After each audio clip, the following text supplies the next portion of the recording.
사랑하는 대학교의 성도 여러분, 8월 27일 목요일 아침 주님의 이름으로 문안드립니다. 오늘도 말씀과 함께 새 힘을 얻는 귀한 아침이 되기를 간절히 소망합니다. 오늘 함께 보실 하나님의 말씀은 이사야 36장 1절에서 22절까지 말씀입니다. 히스기야 왕 14년에 아수르 왕 사네립이 올라와서 유다의 모든 견고한 성을 쳐서 취하니라. 아수르 왕이 라기스에서부터 랍사게를 예루살렘으로 보내되 대군을 거느리고 히스기야 왕에게로 가게 하매 그가 윗모 수도 곁 세탁자의 밭 큰 길에 섬에 hil기야의 아들 왕궁 맡은 자 엘리야김과 서기관 셈나와 아삽의 아들 사관 요아가 그에게 나아가니라. 랍사게가 그들에게 이르되 이제 히스기야에게 말하라. 대왕 아수르 왕이 이같이 말씀하시기를 내가 믿는 바 그 믿는 것이 무엇이냐. 내가 말하노니 내가 좋게 싸울 계략과 용맹이 있노라 함은 입술에 붙은 말뿐이니라. 내가 이제 누구를 믿고 나를 반역하느냐. 보라, 내가 애굽을 믿는도다. 그것은 상한 갈대 지팡이와 같은 것이라. 사람이 그것을 의지하면 손이 찔리리니 애굽 왕 바로는 그를 믿는 모든 자에게 이와 같으니라. 혹시 내가 내게 이르기를 우리는 우리 하나님 여호와를 신뢰하노라 하리라마는 그는 그의 산당과 제단을 히스기야가 제하여 버리고 유다와 예루살렘에 명령하기를 너희는 이 제단 앞에서만 예배하라 하던 그 신이 아니냐 하셨느니라. 그러므로 이제 청하노니 내 주 아수르 왕과 내기하라. 내가 내게 말 2,000피를 주어도 너는 그 탈자를 능히 내지 못하리라. 그런즉 내가 어찌 내 주의 종 가운데 극히 작은 총독한 사람인들 물리칠 수 있으랴. 어찌 애굽을 믿고 병과 기병을 얻으려 하느냐. 내가 이제 올라와서 이 땅을 멸하는 것이 여호와의 뜻이 없음이겠느냐. 여호와께서 내게 이르시기를 올라가 그 땅을 쳐서 멸하라 하셨느니라 하니라. 이에 엘리야김과 셈나와 요아가 랍사게에게 이르되 우리가 아람 방언을 아오니 청하건대 그 방언으로 당신의 종들에게 말하고 성 위에 있는 백성이 듣는 데에서 우리에게 유다 방언으로 말하지 마소서 하니 랍사게가 이르되 내 주께서 이 일을 내 주와 내게만 말하라고 나를 보내신 것이냐. 너희와 함께 자기의 대변을 먹으며 자기의 소변을 마실 성 위에 앉아있는 사람들에게도 하라고 보내신 것이 아니냐 하더라. 이에 랍사게가 일어서서 유다 방언으로 크게 외쳐 이르되 너희는 대왕 아수르 왕의 말씀을 들으라. 왕의 말씀에 너희는 히스기야에게 미혹되지 말라. 그가 능히 너희를 건지지 못할 것이니라. 히스기야가 너희에게 여호와를 신뢰하게 하려는 것을 따르지 말라. 그가 말하기를 여호와께서 반드시 우리를 건지시리니 이 성이 아수르 왕의 손에 넘어가지 아니하리라 할지라도 히스기야의 말을 듣지 말라. 아수르 왕이 또 이같이 말씀하시기를 너희는 내게 항복하고 내게로 돌아오라. 그리하면 너희가 각각 자기의 포도와 자기의 무화과를 먹을 것이며 각각 자기의 우물물을 마실 것이요 내가 와서 너희 본토와 같이 곡식과 포도주와 떡과 포도원이 있는 땅에 옮기기까지 하리라. 혹시 히스기야가 너희에게 이르기를 여호와께서 우리를 건지시리라 할지라도 속지 말라. 열국의 신들 중에 자기의 땅을 아수르 왕의 손에서 건진 자가 있느냐. 하맛과 아르밧의 신들이 어디 있느냐. 스발와임의 신들이 어디 있느냐. 그들이 사마리아를 내 손에서 건졌느냐. 이 열방의 신들 중에 어떤 신이 자기의 나라를 내 손에서 건져냈기에 여호와가 능히 예루살렘을 내 손에서 건지겠느냐 하셨느니라 하니라. 그러나 그들이 잠잠하여 한 말도 대답하지 아니하였으니 이는 왕이 그들에게 명령하여 대답하지 말라 하였음이었더라. 그때 hil기야의 아들 왕궁 맡은 자 엘리야김과 서기관 셈나와 아삽의 아들 사관 요아가 자기의 옷을 찢고 히스기야에게 나아가서 랍사게의 말을 그에게 전하니라.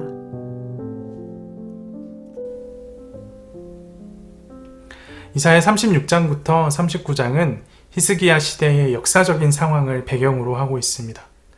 당시 유다의 정치 권력자들은 하나님을 제의적인 영역에 가둬두려고 애썼습니다. 히스기야의 아버지 아하스는 아람과 북이스라엘을 견제하고자 친아수르 정책을 폈었지요. 또 오늘 본문에서 이 히스기야는 성장하는 아수르를 견제하기 위해서 친애굽 정책을 펴고 있는 것을 볼 수 있습니다.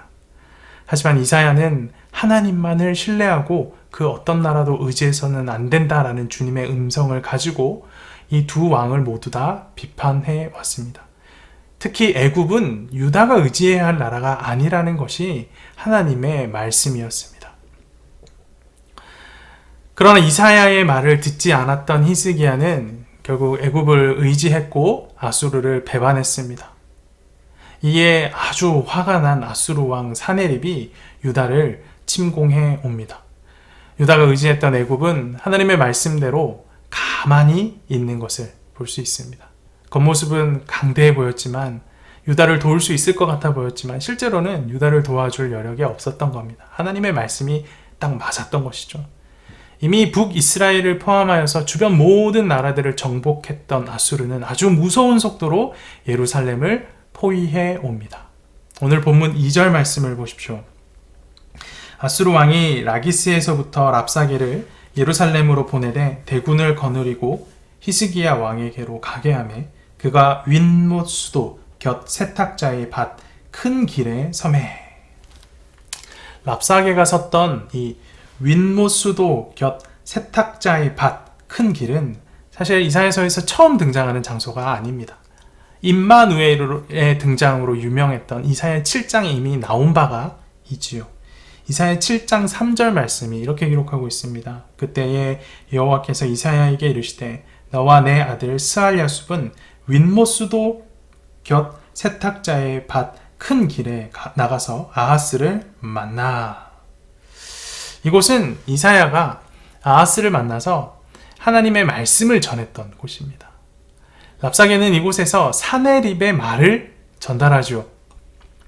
비록 메시지를 선포한 어떤 화자와 청자, 또 선포된 시점 이런 것들이 좀 다르긴 하지만 눈에 보이지 않는 만왕의 왕이신 하나님의 말씀을 들을 것인가, 아니면 모든 것을 할 수 있는 것처럼 보이는 포악한 인간 왕의 말을 들을 것인가 하는 어떤 그런 갈림길이 똑같은 장소에서 선언되고 있음을 우리가 볼 수가 있습니다.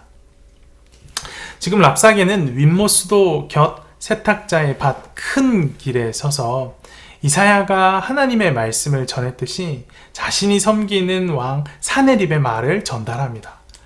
랍사게가 전하는 사네립의 말의 어떤 요지는 애굽으로부터는 구원이 있을 수 없다 입니다.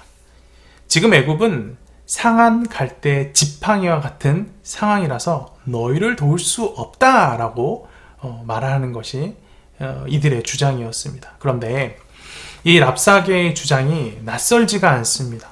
이사야가 이미 이사야서 30장과 31장에서 애굽을 의지하지 말라라는 하나님의 말씀을 전한 바가 있었죠. 왕이 하나님의 말씀에 귀 기울이지 않자 이젠 적국의 장군을 통해서 하나님의 말씀이 전달되고 있는 겁니다. 이처럼 하나님의 백성이 하나님의 말씀에 주목하지 못할 때 하나님은 신앙이 없는 자의 입을 통해서도 우리에게 말씀하실 수 있는 분입니다. 우리는 그 사실을 잊어서는 안 됩니다.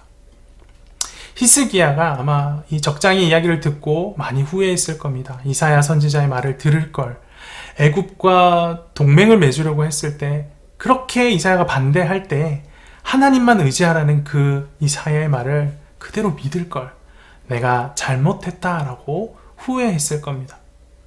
하나님께서는 이처럼 불신자의 입을 통해서 마치 돌들이 소리 지르게 만들어서라도 자신의 뜻이 무엇인지 반드시 깨닫게 하시는 분이십니다.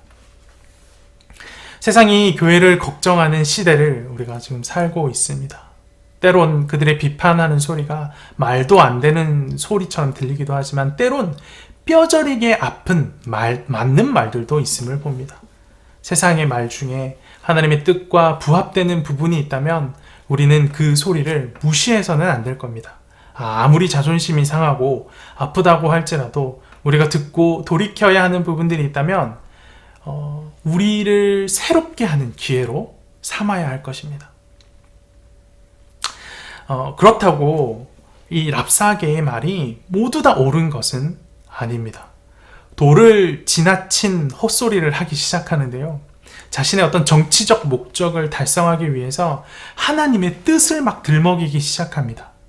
성전의 역할을 회복하고 산당 제사를 제거했던 히스기야의 통치 행위들, 예전에 해왔던 것들, 하나님이 보셨을 때 사실 다 칭찬할 만한 것들이었는데 하나님의 백성답게 하나님의 뜻을 따라 하나님만 섬기고 하나님의 말씀대로 살겠다는 언약을 갱신하는 일이었는데 자기 이름을 두시려고 선택한 성전에서 온전한 여호와의 섬김이 일어나도록 만든 그런 아주 정직하고 선하고 좋은 일들이었는데 랍사게는 히스기야의 종교 개혁이 유다 전역에 편만했던 여호와 신앙을 다 죽여버리고 예루살렘에서만 그 명맥이 유지되도록 만든 실패작이다라는 희한한 소리를 하기 시작합니다. 산당을 허물었던 일 때문에 여호와 하나님께서 진노했다라는 논지의 말입니다. 굉장한 헛소리입니다.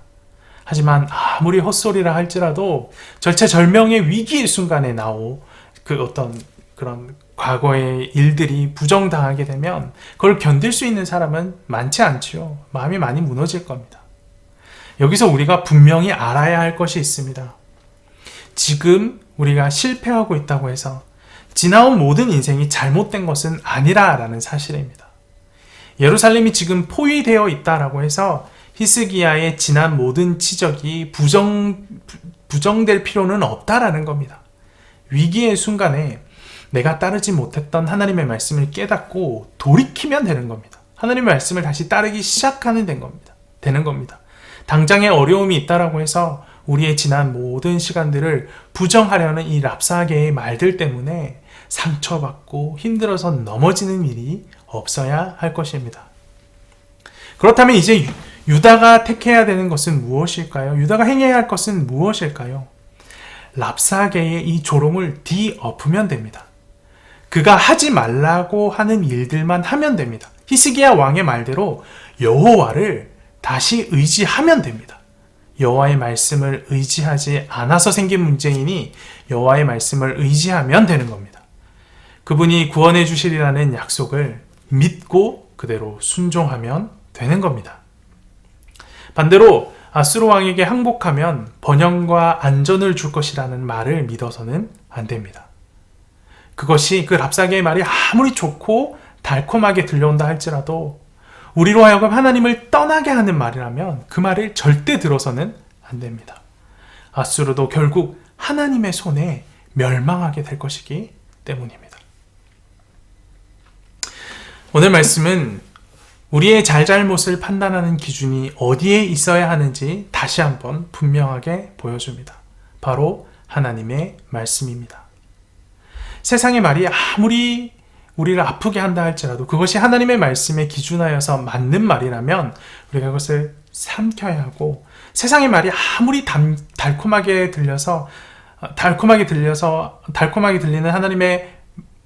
들리지만 하나님의 말씀에 부합하지 않는다면 그것을 뱉을 수 있어야 합니다. 교회를 향한 수많은 비난들이 쏟아지고 있는데 왜 이런 일들이 일어나는 것일까? 우리가 생각해 볼 때 결국 교회가 하나님의 말씀대로 살지 않았기 때문에 일어난 일들이 대부분입니다. 비방의 말들 중 말씀에 부합하는 소리가 있다면 우리가 그 말씀의 소리가 쓰더라도 삼켜야 합니다. 하지만 도가 지나친 비방, 하나님을 경멸하고 무시하는 말까지 우리가 귀 기울일 필요는 없다는 겁니다. 도 넘은 비방들이 진리도 진실도 아니기 때문입니다. 오늘 말씀과 함께 다시 한번 주의 말씀 앞에 굳게 서기를 결단합시다. 말씀의 반석 위에 굳게 서서 흔들리지 않는 편안함을 누리는 우리 모든 대학교의 성도들이 되기를 간절히 소망합니다. 말씀 기억하면서 함께 기도하기를 원합니다. 결국 우리의 삶의 기준은 하나님의 말씀이 되어야 합니다. 하나님의 말씀 가운데 자로나 우로나 치우치지 않는 것이 정말 중요합니다. 우리의 삶의 무게중심이 말씀이 될 수 있도록 성령의 도우심을 구하십시다. 우리 삶 가운데 말씀이 우리 입술에서 떠나지 않는 것, 말씀을 묵상하는 것, 말씀대로 살아가는 삶, 이 모든 것들이 회복될 수 있도록 이제 함께 기도하기를 원합니다. 기도합시다.